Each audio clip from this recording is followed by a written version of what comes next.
सिया राम जय जय राम। इस समय उमंग उठ रही है, कुछ सुनना हो तो सुनिएगा। हम सीता चरित सुनाते हैं, उस पर ही ध्यान दीजिएगा। यह कहकर छेड़े तुरंत वीणाओं के तार, मस्त हो गया एक ही गत पर सब दरबार। मोड़ मुकुटियाँ गिट गिरी तान अलाप मिलाप, प्रकट हुआ साक्षात सब मानो कला कलाप। सिर गणपति को सिर नवा गुरुवर का धर ध्यान, लगे सुनाने बाल के अपना गीत प्रधान। आर्य जगत में विदित है मिथिला नामक देश, स्वामी जिनके जग है जनक जग विख्यात नरेश। स्वामी जिसके है जनक जग विख्यात नरेश, राजनीति के साथ में ब्रह्म ज्ञान की खान।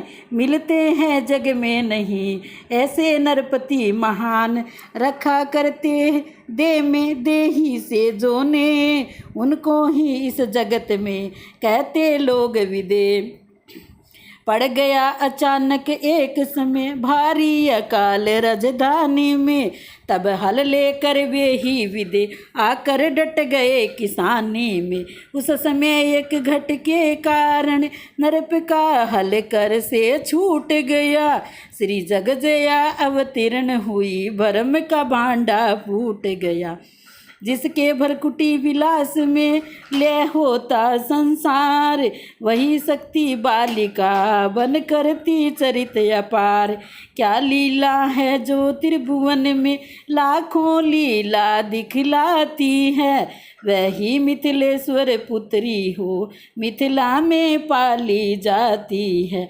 पृथ्वी के ऊपर आकर जब अद्भुत सब काम हुए उसके, तब सिया जानकी वेदई सीता दिक नाम हुए उसके।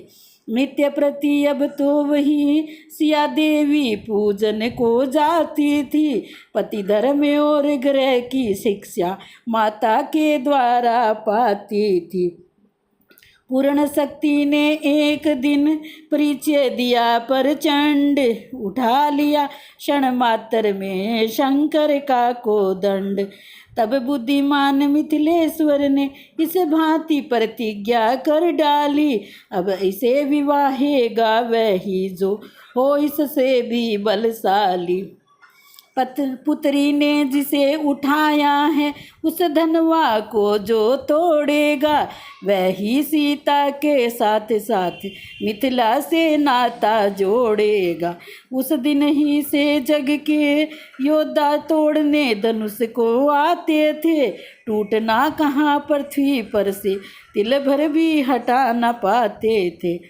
थक गए स्वयंवर के रण में जब देश देश के बलधारी, तब विश्वामित्र महामुनि का जीता था एक ब्रह्मचारी।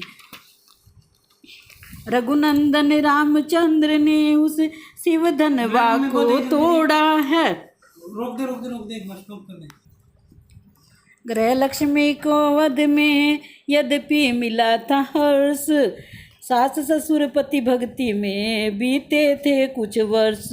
पर काल चक्र कारण आगे संपूर्ण सखों का हवास हुआ, के कई द्वारा रघुवर को 14 वर्षों का वनवास हुआ।